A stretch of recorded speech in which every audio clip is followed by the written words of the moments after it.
Hi hello नमस्कार, स्वागत आहे तुमचं ब्युटी विथ आद्या या चॅनलमध्ये।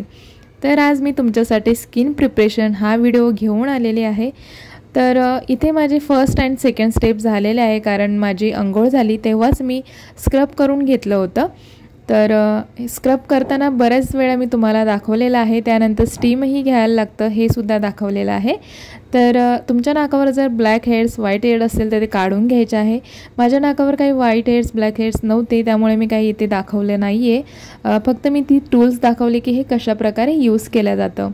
त्यानंतर मी डायरेक्टली माझ्या फेसवर काही छोटे छोटे हेअर आहेत, तर ते फेशियल रेझरने रिमूव्ह करणार आहोत। तर रिमूव्ह करण्यापूर्वी आपल्या स्किनला आपण ॲलोवेरा जेलने सगळीकडे अप्लाय करून घ्यायचं आहे चेहऱ्यावरती। ॲलोवेरा जेल लावल्यामुळे पटकन आपले जे हेअर आहे ते लगेच निघतात, हा माझा अनुभव आहे। प्रत्येकाचा अनुभव हा वेगवेगळा असू शकतो। तर मी सगळीकडे ॲलोवेरा जेल लावून घेतलेला आहे। त्याच्यानंतर मी फेशियल रेझर घेऊन हळूहळू छोटे छोटे स्ट्रोक देत आणि स्किनला वरच्या साईडला लिफ्ट करत करत असे फेशियल रेझरने हेअर काढून घेते आहे। खूप हे इझी पडतं मला तरी। जेव्हाही आपले सणवार येतात काही आपल्याला छान रेडी व्हायचं असतं तेव्हा आपल्याला स्किन प्रिपरेशन करणं खूप महत्त्वाचं आहे गाईस। कारण जेव्हा आपण बघू शकतो तुम्ही किती घाण अशी निघते आहे, तर जेव्हा आपण हे छोटे छोटे हेअर काढतो तेव्हा आपली स्किन एकदम गुळगुळीत होते, आपली त्वचा जी आहे ना गुळगुळीत होते आणि त्वचासुद्धा ग्लो करू लागते। डल झालेली जी स्किन असते तर त्याला आपल्याला व्यवस्थित प्रेप केलं तर दुसऱ्या दिवशी जो आपण मेकअप करणार आहोत तो अगदी उठून दिसतो। तर इथे आपला चेहरा जो आहे तो एकदम गुळगुळीत झालेला आहे। आता हा चेहरा आपण असाच सोडायचा का, तर नाही। तर आपल्याला इथे एक फेस शीट यूज करायची आहे। मी नेहमीच ही गार्नियरची सकुराची glow hydrating serum mask use करते। मला याने खूप थंडावा देतं।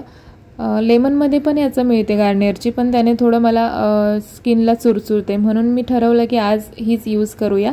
तर हा फक्त 15 मिनिट ठेवायचा आहे। याने ना डल स्किन असेल किंवा चेहऱ्यावर तुमचे टॅन वगैरे असेल तर हे खूप मला उपयोगी ठरलेलं आहे। तर बघा मी इथे 15 मिनिट ठेवलं, खूप इझी आहे याला यूज करण्यासाठी। आणि 15 मिनिट ठेवल्यानंतर याच्यामध्ये जे सीरम आहे ते सीरम बघू शकतो तुम्ही, खूप एक्स्ट्रा सीरम यांनी दिलेलं आहे। आणि हे सीरम मी जे बाकीचं जे उरलेले ते पाऊचमध्ये मी फ्रीजमध्येच ठेवलेलं आहे। याने मी नाईटला माझ्या चेहऱ्यावरती नाईट स्किन केअर रुटीनमध्ये मी याचा उपयोग करणार आहे। तर आता बघू शकता तुम्ही एवढं सीरम होतं आणि मी ते सीरम सगळीकडं माझ्या मानेला नेकला सगळीकडं मी लावलं, माझ्या हाताला सुद्धा मी लावून घेतलं। आणि त्यानंतर माझ्या डोळ्याच्या खाली अँटी क्लॉकवाईज आणि क्लॉकवाईज अशा मसाज देऊन घेते आहे, जेणेकरून आपले अंडर आय सर्कल्स वगैरे असतील तर ते रिकवर होतील। त्याच्यानंतर अशा प्रकारे मी सर्व मसाज करून घेते फेसच्या, जे फेशियलमध्ये आपण फेशियल स्टेपमध्ये फॉलो केल्या जातात।